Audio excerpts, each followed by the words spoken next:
یہ کہہ کر اجنبی شخص نے کھانے کا برتن زمین پر رکھ لیا۔ میں ایک کاغذ قلم لے آیا ہوں، آپ نے جو کچھ بھی مجھے بیچا ہے اس کی تحریری سند مجھے دے دیجئے۔ ملا صاحب نے یہ عبارت کاغذ پر درج کر دی۔ میں نے ایک وقت کی روٹی اور پانی کے بدلے میں اس شخص کے ہاتھوں اپنے 7 حج کا ثواب فروخت کیا، پھر زندگی بھر کے روزوں کا ثواب فروخت کیا، یہ ساری عمر کی زکوٰۃ کا ثواب فروخت کیا، اور آخر میں تمام نمازوں کا ثواب بھی فروخت کر دیا، اور آج میں ایک وقت کی روٹی اور پانی کے بدلے میں یہ تحریر لکھ کر دے رہا ہوں۔ آخر میں ملا صاحب نے اپنا نام اور مکمل پتہ بھی درج کر دیا۔ جب دستاویز مکمل ہو گئی تو اجنبی شخص نے کھانے کا برتن ملا صاحب کے سامنے رکھ دیا۔ ملا صاحب کھانے کے دوران یہ سوچ کر مضطرب ہو رہے تھے کہ آج کے بعد اجنبی شخص یہاں نہیں آئے گا، پھر چوتھے دن ملنے والی روٹی اور پانی کا آسرا بھی ختم ہو جائے گا۔ یہ خیال ملا صاحب کے لیے نہایت تکلیف دہ تھا۔ ان کے ذہن میں مختلف خیال ابھر رہے تھے اور وہ اس عذاب سے نجات حاصل کرنے کے لیے کوئی تدبیر بھی سوچ رہے تھے۔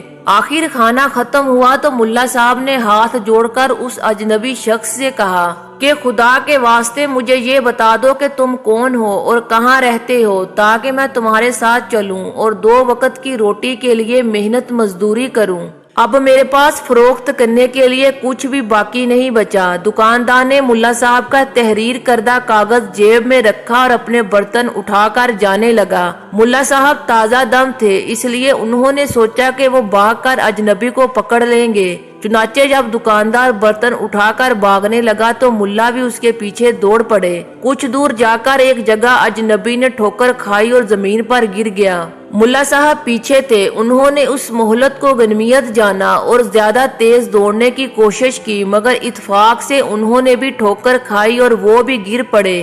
اجنبی شخص نے برتن سمیٹے اور اس سے پہلے کہ ملا صاحب سنبھلنے کی کوشش کرتے وہ بھاگ کر نظروں سے اوجھل ہو گیا۔ ملا صاحب اپنی اس ناکامی پر افسوس کرنے لگے۔ پھر جب انہوں نے ادھر ادھر نظر دوڑائی تو سامنے سمندر تھا۔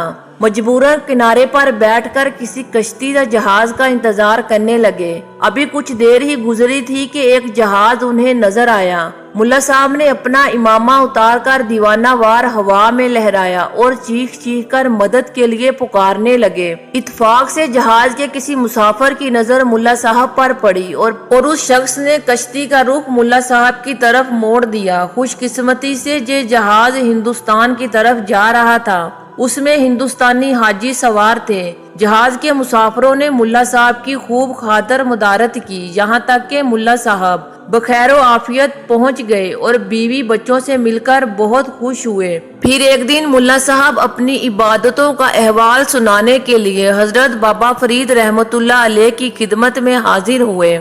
اس وقت حضرت شیخ رحمت اللہ علیہ کی خانقاہ میں علماء بھی موجود تھے۔ ملا صاحب کو دیکھتے ہی حضرت فرید رحمت اللہ علیہ ان کی تعظیم کے لیے کھڑے ہو گئے اور مزاج پرسی کرتے ہوئے فرمایا کہ آئیے ملا صاحب، بڑے دنوں بعد تشریف لائے۔ ہم تو ہمیشہ آپ کو یاد کیا کرتے تھے، آخر کیا وجہ تھی کہ اتنے عرصے تک آپ کا دیدار نہیں ہو سکا؟ ملا صاحب نے حضرت بابا فرید رحمت اللہ علیہ کی بات کا کوئی جواب نہیں دیا، بڑی بے دلی اور ناگواری کے ساتھ مصافحہ کیا اور حضرت بابا فرید رحمت اللہ علیہ کے قریب ہی بیٹھ گئے۔ حاضرین مجلس کو بھی ملا صاحب کی یہ ادا بہت ناگوار گزری۔ دیکھنے والوں کو محسوس ہوا کہ جیسے ملا صاحب حضرت بابا فرید رحمت اللہ علیہ کے ہمسر ہیں یا ان سے بھی زیادہ مرتبہ رکھتے ہیں۔